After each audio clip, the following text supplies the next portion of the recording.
Keesokan harinya, di sebuah rumah sakit yang diliputi aroma antiseptik dan suara langkah kaki petugas medis, terbentang pemandangan sunyi. Di salah satu sudut ruang perawatan, tampak Mbak Iwu, duduk di sisi ranjang tempat Wang terbaring tak berdaya. Tubuhnya lemah menyesuaikan diri dengan selimut putih yang membalutnya. Wang kini telah mengetahui muslihat kotor yang sebelumnya digunakan Mbak Iwu guna membakar emosinya. Namun, di balik tipu daya itu, tersembunyi pula sebuah upaya penyelamatan. Trik yang, meski menyesatkan, pada akhirnya menyelamatkan nyawa mereka. Wang diliputi rasa ingin tahu yang tak tertahankan tentang kebenaran yang sebelumnya diungkapkan Mbak Iwu. Dalam keheningan yang mengikat, Mbak Iwu pun mengakui dengan nada berat, bahwa segala perkataannya sebelumnya tak lain hanyalah dusta semata. Kecuali satu hal, perkara pedang duo. Itu adalah satu-satunya kebenaran yang tak terbantahkan.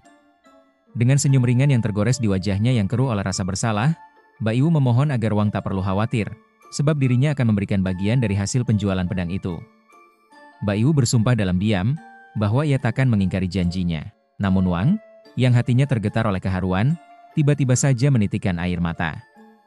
Dengan suara tercekat, ia menyebut Mbak Iwu sebagai pembohong besar.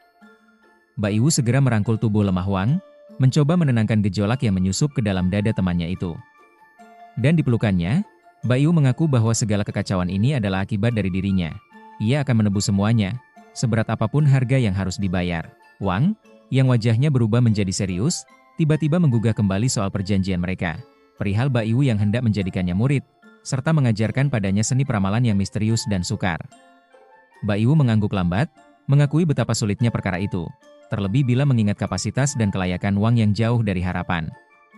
Namun dengan nada merayu, Wang menepis segala keberatan. Sebab ia telah memilih Mbak Iwu, maka Mbak Iwu harus menanggung tanggung jawab itu sepenuhnya. Tanpa menunggu jawaban, Wang menggosokkan ibu jari dan telunjuknya, mengulang isyarat lama yang telah menjadi kebiasaannya, sembari menagih janji lama, hadiah pertemuan pertama yang telah diucapkan Mbak Iwu. Mbak Iwu terpana, dan dengan nada separuh terkejut, menyebut Wang sebagai orang yang tak waras, sebab begitu tergila-gila pada uang. Namun Wang tak ambil pusing. Ia mengacungkan tangannya tinggi-tinggi, lalu tertawa keras dan lantang, menyatakan bahwa sejak hari itu, dunia barang antik adalah milik mereka berdua. Namun tawa itu terhenti tiba-tiba, berubah menjadi lenguhan perih. Tangan Wang terasa nyeri, karena luka lama yang belum sepenuhnya pulih kini kembali menjerit. Wang berteriak kecil, meringis kesakitan. Mbak Iwu yang sebelumnya duduk, kini berdiri dan menatapnya dengan sorot mata dalam. Dengan suara yang seakan bernada tega namun sebenarnya syarat kekhawatiran, Mbak Iwu kembali memastikan, benarkah Wang benar-benar tidak mengetahui siapa yang telah menculiknya? Wang, sembari meringis menahan rasa nyeri, menjawab lirih bahwa sekiranya ia tahu siapa pelakunya, tentu sudah ia kejar dan beri pelajaran. Ia pun menyampaikan bahwa selama ini ia tak memiliki musuh yang mencolok. Kemudian, dengan nada yang lebih tenang, Wang mengalihkan pembicaraan, ia mengakui bahwa sebelumnya tengah menyelidiki kasus pedang 7 bintang palsu. Ia bertanya-tanya, mungkinkah penculikan yang menimpanya ada kaitannya dengan perkara itu? Mbak Iwu mengangguk pelan, membenarkan kecurigaan Wang. Ia lalu merenung, guci 9 naga juga, pikirnya, memiliki barcode. Ia menduga bahwa semua ini adalah perbuatan orang yang sama. Sistem internal yang mereka miliki pun membenarkan dugaannya, menyampaikan bahwa segala kejadian tersebut berasal dari tangan satu pelaku, dengan persentase kepastian mencapai 100%. Mbak Iwu menyipitkan mata, tatapannya tajam menembus dinding diam. Dari tingkat pemalsuan dan cara balas dendam yang digunakan, ia menyimpulkan bahwa sang pelaku bukanlah orang sembarangan. Dalam benaknya, Mbak Iwu mengingat, ia telah menjual barang dan mendapatkan 60 juta yuan, barang-barang yang mereka tandai memiliki nilai tinggi. Maka dari itu, ia tak ragu menyimpulkan, orang-orang itu tengah mengincarnya. Sistem kembali mengonfirmasi dugaannya, menyampaikan bahwa Mbak Iwu kini menjadi sasaran kelompok pemalsu, dan kembali, tingkat keyakinannya adalah 100%. Mbak Iwu, dengan suara parau, bertanya lagi, apakah alasan Wang ditangkap berkaitan dengan dirinya? Sistem menjawab dengan tenang, kemungkinan keterkaitan Wang dengan Mbak Iwu mencapai 60%. Mbak Iwu tertegun, dan dalam hatinya ia menyimpulkan bahwa si gendut Wang tertangkap karena dirinya, dan sebagian lagi karena penyelidikan Wang sendiri terhadap kelompok itu. Kecemasan menyusup ke sanubarinya. Dengan kekuatan yang ia miliki saat ini, menghadapi mereka ibarat menabrak sarang lebah, bunuh diri yang tak terelakkan. Sementara itu, Wang terdiam, merenung dalam diam yang berat. Namun kemudian, ia mengangkat wajahnya, dan dengan lembut meminta maaf. Katanya, Kali ini ia telah menyeret Mbak Iwu, bahkan hampir mencelakainya. Mbak Iwu menatapnya, dan dalam hatinya ia berpikir dengan getir. Wang belum mengetahui bahwa sesungguhnya ia sendirilah yang telah menyeret Wang ke dalam pusaran ini. Namun karena Wang telah mengakuinya sebagai kakak, maka Mbak Iwu bersumpah untuk melindunginya sepenuhnya, apapun yang terjadi. Dengan suara yang tegas dan nada penuh tanggung jawab, Mbak Iwu menyuruh Wang untuk menyerahkan segalanya padanya. Ia meminta Wang untuk lebih berhati-hati, jangan bertindak ceroboh lagi. Wang mengangguk, dan dengan senyum kecil, mengakui bahwa sepertinya ia tak salah menjadikan Mbak Iwu sebagai kakak. Tiba-tiba, suara dering telepon memecah keheningan. Mbak Iwu mengernyit, sebab nama yang terpampang di layar adalah Master Lao Che. Segera ia mengangkatnya. Di ujung sambungan, Lao Che menyampaikan bahwa ia telah mengetahui ihwal Mbak Iwu. Dengan nada cemas, ia menanyakan kondisi Mbak Iwu dan Wang. Mbak Iwu berterima kasih atas perhatian sang guru, dan meyakinkannya bahwa mereka dalam keadaan baik-baik saja. Dalam hatinya, Mbak Iwu diam-diam mengagumi sosok Lao Che. Betapa besar perhatian sang guru, hingga menelepon langsung demi memastikan keselamatan mereka. Mbak Iwu pun menyimpulkan bahwa masalah ini tak hanya menyangkut dirinya, tapi juga erat kaitannya dengan dunia barang antik. Dengan nada yang tak kalah tegas, Lao Che menjelaskan bahwa selama 2 hari terakhir ia berada di luar kota. Ia memperingatkan Mbak Iwu untuk lebih waspada, terutama terhadap keselamatan Wang, karena orang-orang itu takkan menyerah begitu saja. Mbak Iwu, yang diliputi rasa ingin tahu, bertanya apakah sang guru telah mengetahui jati diri musuh mereka. Namun di ujung percakapan, Lao Che mengakui bahwa saat ini ia belum mengetahui secara pasti. Kelompok pemalsu itu licik dan kejam, namun dari latar belakang mereka, tampak bahwa mereka bukan orang sembarangan. Tatapan Mbak Iwu mengeras. Dalam hati ia berpikir, dari nada suara sang guru, jelas bahwa lawan yang dihadapi kali ini bukanlah musuh biasa. Lao Che kemudian berkata bahwa untuk rinciannya, lebih baik mereka berbicara tatap muka setelah ia kembali. Mbak Iwu mengonfirmasi, dan memohon agar sang guru menjaga diri baik-baik. Setelah panggilan berakhir, Mbak Iwu menghela napas panjang. Di sisi lain, Wang meminta izin untuk memanggilnya dengan sebutan kakak.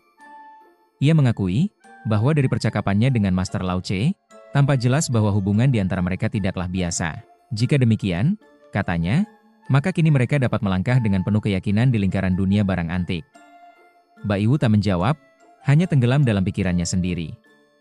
Ia yakin bahwa Master Che tengah menghadapi masalah, dan sangat mungkin, itu pun berkaitan dengan kelompok orang-orang itu. Mbak Iwu akhirnya mengakui dalam hati, bahwa situasi yang mereka hadapi jauh lebih pelik dari yang ia bayangkan. Ia merasa kerepotan, sebab harapannya selama ini hanyalah hidup tenang dan bahagia. Namun kenyataan berkata lain, tak ada petunjuk sedikit pun, dan ia menduga bahwa dugaannya soal Guci 9 Naga barangkali keliru. Ia merasa lelah menjadi manusia. Sementara Mbak Iwu berjuang menata pikirannya, Wang tampak santai, memakan pisang sembari memperhatikan wajah temannya itu. Di tempat yang jauh dari jangkauan peradaban, tempat yang nyaris tak terjamah manusia lain, terlihat sosok Su, duduk santai dengan cerutu di jemarinya. Ia mengakui bahwa Master Lao Che memiliki pengaruh yang luas dan dalam. Terlebih, belakangan ini pengawasan begitu ketat. Maka Su pun memutuskan untuk menghindar terlebih dahulu. Ia menghubungi seseorang di ujung sambungan telepon, memintanya untuk mencari cara.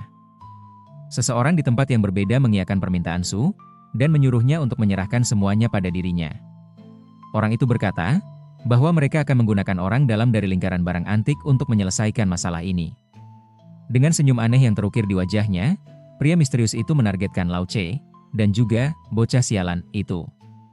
Ia tertawa lirih, menyatakan bahwa pertunjukan besar akan segera dimulai. Beberapa hari telah berlalu, dan di ambang senja yang muram itu, tampak Mbak Iwu dan Wang yang baru saja keluar dari rumah sakit.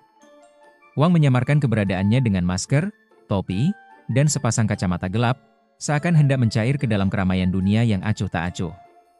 Dalam nada yang mengandung kegelisahan waspada, Wang memohon kepada sang kakak, Mbak Iwu, untuk melakukan ramalan, bertanya apakah di sekitar mereka tidak tengah berselimut bayang penyergapan yang tersembunyi. Namun Mbak Iwu, dengan nada mencemooh yang ringan namun tajam, menjawab bahwa kejahatan tidak akan menyergap di tengah terang benderang siang hari. Wang kemudian merapatkan dirinya kepada Mbak Iwu, berbisik penuh kekhawatiran tentang kekuatan kelompok pemalsu yang terasa terlalu besar, seperti bayangan panjang yang membungkus hari-hari mereka. Ia menyarankan agar mereka bersembunyi dahulu untuk beberapa hari, menunggu hingga Master Lao Che kembali dari perjalanannya, baru kemudian bicara mengenai langkah selanjutnya. Wang melanjutkan, bahwa ia mengetahui sebuah desa wisata yang cukup nyaman untuk pelarian singkat. Tempat itu, menurutnya, bisa menjadi tempat perlindungan sementara. Namun Mbak Iwu hanya menggeleng perlahan, menjelaskan bahwa ia telah menghitung, telah meramal segalanya, dan untuk sementara, segalanya aman. Sambil berjalan menuju kendaraan miliknya, Mbak Iwu mengakui bahwa menunggu semata tidak akan menyelesaikan masalah. Mereka harus bertindak, harus menggenggam inisiatif yang telah lama terlepas dari tangan. Setelah mereka masuk ke dalam mobil, Wang yang diliputi penasaran bertanya kepada Mbak Iwu, apakah sungguh-sungguh ia berniat bertarung hingga mati melawan mereka? Tiba-tiba, dari luar mobil, tampak seseorang yang menyapa dan mengenali Wang. Semua usaha Wang menyembunyikan identitasnya menjadi sia-sia dalam sekejap mata. Wang menghela napas berat, mengakui bahwa dirinya hampir mati karena terkejut oleh kehadiran orang itu. Ia menggumamkan bahwa orang-orang itu adalah pembunuh bayaran, dan bertanya dengan nada getir, apakah sang kakak, Mbak Iwu, sanggup meloloskan diri dari tangan mereka? Namun Mbak Iwu menjawab dengan suara yang tegas, bahwa ia tidak akan terus hidup dalam persembunyian seperti ini. Ia bertanya, kemanakah semangat Wang yang dulu menggebu-gebu seperti api di musim kemarau?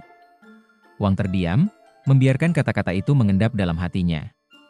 Mbak Iwu melanjutkan, bahwa mereka akan bergerak terang-terangan, sementara lawan mereka akan bersembunyi dalam gelap. Maka yang terpenting kini adalah mengumpulkan lebih banyak informasi. Dengan begitu, kendali akan berada di tangan mereka. Dan ketika saatnya tiba, belum tentu siapa yang akan menyergap lebih dahulu, mereka atau kelompok pemalsu. Kemudian Mbak Iwu menyinggung kembali perkataan Wang terdahulu, bahwa mereka ingin menguasai dunia barang antik. Mbak Iwu menyatakan bahwa langkah mereka telah setengah jalan menuju dominasi itu, dan ia memohon agar Wang tetap percaya kepadanya. Wang yang sedari tadi membisu, kini membuka topinya. Dengan semangat membara, ia menyatakan tekadnya untuk menghajar mereka semua. Mbak Iwu mengejek Wang dan menyebutnya sebagai rubah licik. Dengan nada yang kini lebih serius, Mbak Iwu bertanya apakah ada cara untuk memperoleh informasi. Wang menepuk-nepuk dadanya dengan percaya diri, menyatakan bahwa Mbak Iwu bertanya kepada orang yang tepat. Wang menjelaskan bahwa di utara kota terdapat sebuah tempat yang dikenal sebagai pasar gelap. Ia menambahkan bahwa seseorang di sana memiliki jaringan yang luas, dan selama ada uang, tidak ada informasi yang tak bisa digali olehnya. Mbak Iwu lalu bertanya kepada sistem, apakah pergi ke pasar gelap akan membantu dalam penyelidikan terhadap kelompok pemalsu. Sistem mengonfirmasi dan menyatakan bahwa bantuan akan didapatkan secara menyeluruh, dengan persentase sempurna, 100%. Mbak Iwu menyipitkan matanya, bertanya-tanya dalam benaknya, apakah benar tempat itu sedemikian hebat, bahkan menyimpan informasi tentang kelompok pemalsu? Sistem terdiam sejenak, lalu menyampaikan bahwa pertanyaan Mbak Iwu terlalu rumit dan tidak dapat dijawab secara langsung. Sistem menambahkan bahwa kemungkinan memperoleh informasi dari sang informan itu adalah 0%. Mbak Iwu terkejut, menyimpulkan bahwa meskipun pergi ke pasar gelap dapat membantu, namun sang informan tidak akan menjadi sumber bantuan mereka. Kini Mbak Iwu menegaskan dalam hatinya, bahwa mereka tidak akan memperoleh informasi dari informan itu. Ia bertanya kepada sistem, apakah akan ada orang lain di pasar gelap yang mungkin bersedia membantu? Sistem membenarkan, dan menyampaikan bahwa kemungkinan orang penting membantu mencapai 100%. Mbak Iwu memegangi kepalanya, mengakui bahwa berbicara dengan sistem sungguh menguras daya pikir. Lalu ia memegang kemudi dengan teguh, mengajak Wang untuk segera pergi. Dengan laju yang mantap, Mbak Iwu mengemudikan mobil menuju pasar gelap. Beberapa waktu kemudian, malam mulai menurunkan tirainya. Terlihat Mbak Iwu dan adik barunya, Wang, melangkah di tengah keramaian pasar. Mbak Iwu mengakui bahwa tempat itu sungguh menarik perhatiannya.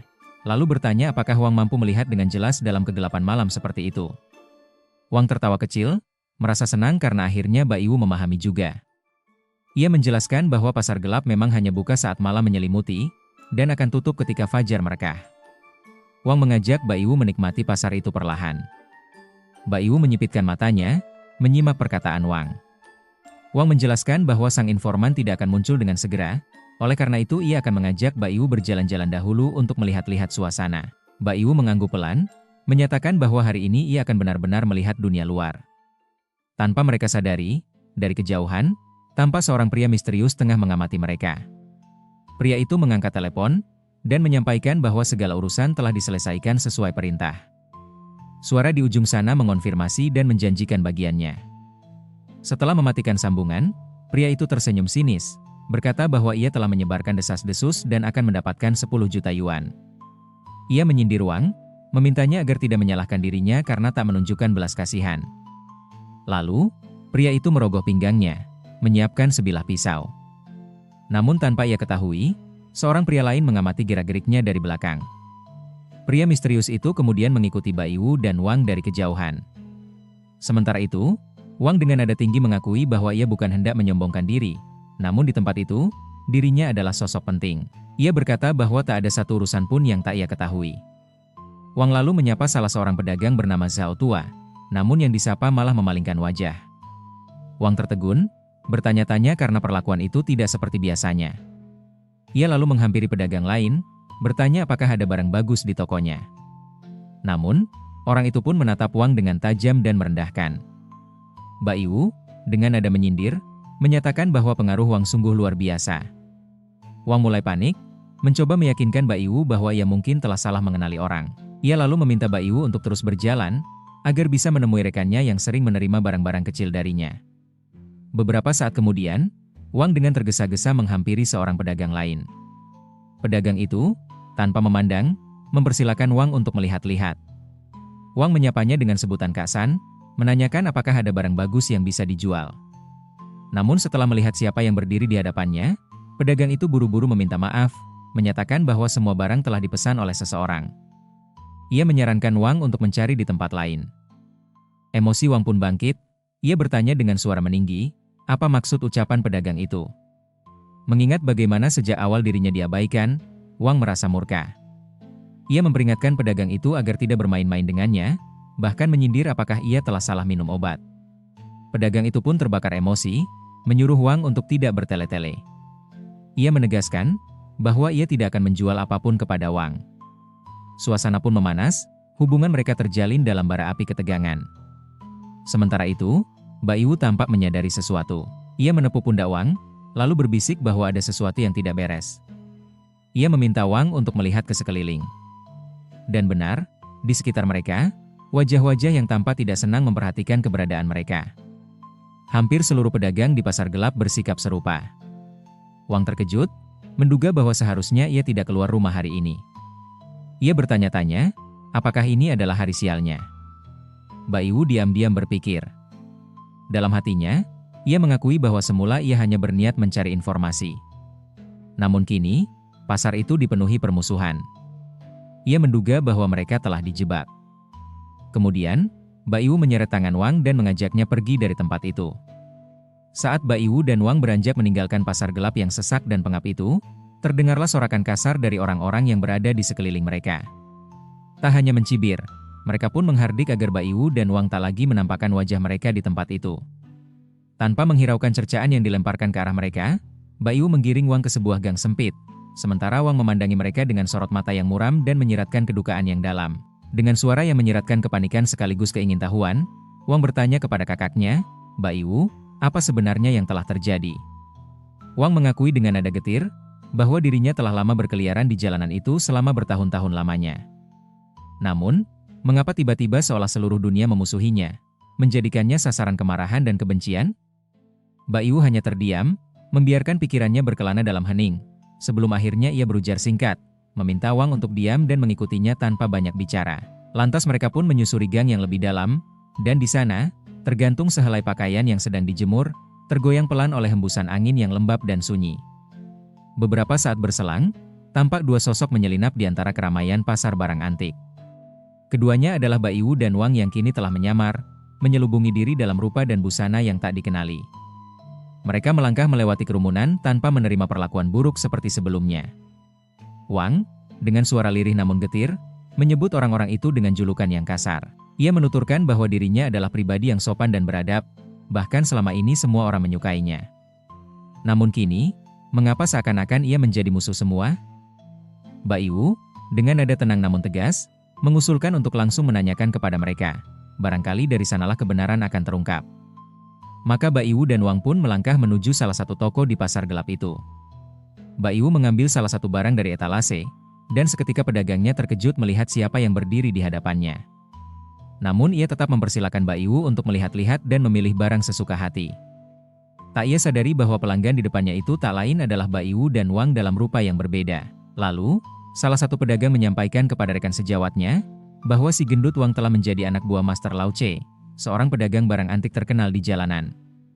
Pedagang itu melanjutkan, bahwa ketika Lau Che melihat guci 9 naga yang dijual dengan harga rendah, ia bersikeras ingin membelinya namun gagal, lalu menyuruh si gendut Wang untuk menghancurkan guci itu, serta menuduh sang penjual telah menjajakan barang palsu. Pedagang botak yang mendengarkan cerita itu menggeleng dengan heran, menyebut bahwa perbuatan itu sungguh keterlaluan. Pedagang lain menyambung, menyatakan bahwa Lau Che juga memiliki kaki tangan bernama Baiwu. Bukan hanya itu, Lau Che bahkan dikabarkan pernah membuang mayat ke dalam waduk di barat kota demi menghilangkan barang bukti. Pedagang botak itu terperanjat sekali lagi, kini karena kabar bahwa Lau Che telah membunuh seseorang. Salah seorang pedagang menyarankan agar hal itu segera dilaporkan ke pihak berwenang.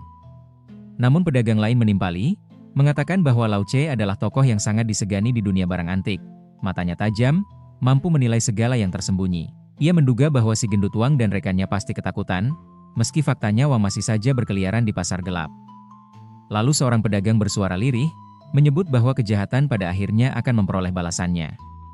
Cepat atau lambat, bila seseorang gemar berbuat jahat, maka akibatnya pasti datang menjelang.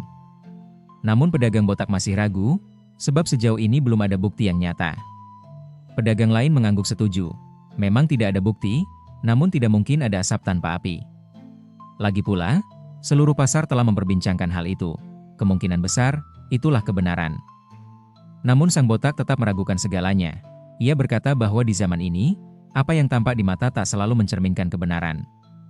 Ia merasa bahwa persoalan ini tak sesederhana yang terlihat. Wang, yang diam-diam menyimak, hatinya menyala oleh amarah mendidih, dan ia hampir saja memaki para pedagang itu. Tetapi Baiwu cepat bertindak. Ia merangkul Wang, menutup mulutnya, dan segera membawanya menjauh kembali ke gang yang sunyi. Di sana, Wang mengungkapkan dengan suara gemetar, bahwa tuduhan itu jelas merupakan fitnah yang keji. Baiwu membenarkan dan menyampaikan bahwa ia telah mengetahui hal tersebut. Lalu, Baiwu bertanya kepada sistem, mungkinkah ini ulah para pemalsu? Sistem menjawab dengan menampilkan persentase, 67,5%. Baiwu tercekat dalam keheningan, dugaannya ternyata tepat, pasti ada kaitannya dengan kelompok pemalsu itu. Sementara itu, Wang melepaskan masker yang menutupi wajahnya, dan dengan nada jengkel, ia menuturkan bahwa dirinya dan Baiwu hanyalah bagian dari lingkaran bawah yang tak diperhitungkan. Tak ada yang peduli kepada mereka. Wang bertanya-tanya dalam benak, siapa gerangan yang begitu berani menyebar fitnah dengan sengaja? Baiwu menyahut, bahwa sesungguhnya desas-desus itu tidak diarahkan langsung kepada mereka berdua, melainkan kepada Lau Che. Ia melanjutkan, bahwa Master Lau Che memiliki reputasi yang menjulang di kalangan pedagang barang antik, dan tokoh semacam itu tak gentar menghadapi fitnah. Namun si pembuat desas-desus itu telah menyeret Baiwu dan Wang ke dalam pusaran yang tidak mereka ciptakan. Wang mengakui dengan getir, bahwa orang-orang menganggap mereka sebagai sampah, dan reputasi mereka tak akan jauh dari bayangan sang bos. Baiwu menyetujui, menyatakan bahwa semua ini adalah rencana licik yang mematikan. Untunglah ia menyadarinya sebelum semuanya terlambat. Namun Wang menimpali, bahwa meski mereka sadar lebih awal, tetapi si pembuat fitnah hanya perlu menggerakkan lidahnya. Sementara Baiwu dan dirinya harus patah kaki dalam pelarian yang panjang. Isu itu telah menyebar luas. Wang pun bertanya, bagaimana kini mereka dapat menemukan Baoda, sang informan, untuk menguak kebenaran? Baiwu menepuk pelan bahu Wang dan meyakinkannya, bahwa menurut perhitungannya, Baoda tidak perlu dicari. Ia percaya, mereka akan bertemu dengan sosok penting yang akan menolong mereka di pasar gelap ini. Wang yang mendengarnya menjadi bersemangat, dan bertanya di mana kini orang penting itu berada. Namun Baiwu menggeleng pelan, ia belum memiliki petunjuk, namun yang utama adalah menemukan orang itu terlebih dahulu. Dalam lamunannya, Baiwu merasa tenang, dan dia membungkus mereka dalam keheningan. Saat ia menoleh ke samping, ia tersentak. Wang, yang sedari tadi berada di sisinya, telah lenyap entah kemana. Bergegas, Baiwu keluar dari gang dan mencarinya. Di sana, Wang tampak sedang memegangi sebuah benda antik di salah satu toko.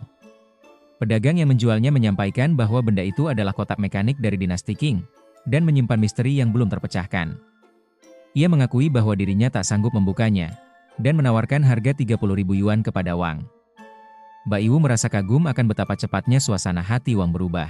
Sementara itu, Wang mengangkat 3 jarinya dan menyampaikan, bahwa harga yang pantas adalah 3.000 yuan.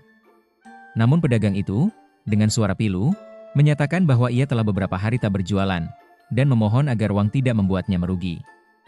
Wang menoleh ke arah Baiwu, mengisyaratkan pertanyaan, layakkah barang itu dibeli?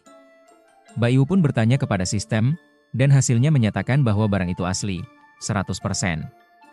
Ia mengangguk, memberi isyarat agar Wang membelinya segera. Dalam hati, Mbak Iwu mendesak Wang untuk cepat bertindak, karena mereka masih memiliki urusan lain yang tak bisa ditunda. Wang memahami isyarat itu. Ia mengangkat 5 jarinya dan berkata, bahwa ia tak pernah melihat pedagang itu sebelumnya di pasar gelap, dan tak akan menipu. Harga akhirnya adalah 5.000 yuan. Jika sang pedagang menolak, maka Wang akan segera pergi. Dengan nada pasrah, pedagang itu mengiyakan, menyebut Wang pandai menawar, dan mengakui bahwa ia hanya akan untung beberapa ratus yuan saja. Dengan suara mencemooh, Wang bertanya berapa keuntungan yang sesungguhnya bisa diperoleh pedagang itu. Kalau Wang yang menyebutkan jumlahnya, tentu akan terdengar tidak menyenangkan. Pedagang itu menjawab, bahwa barang tersebut bukanlah hasil curian, itu adalah warisan dari sang kakek. Tanpa peringatan, sebuah tangan menyentuh barang itu, membuat Wang terkejut dan tersentak. Lalu, sosok yang baru datang itu berkata kepada pedagang, bahwa 2 orang di hadapannya tidak bisa dipercaya, dan ia meminta agar barang itu tidak dijual kepada mereka. Di sisi lain, Mbak Iwu merasa geram, ada seseorang yang mencoba mengacaukan urusan mereka. Ia bertanya dalam hati, siapa sebenarnya orang yang tiba-tiba muncul dan ikut campur itu?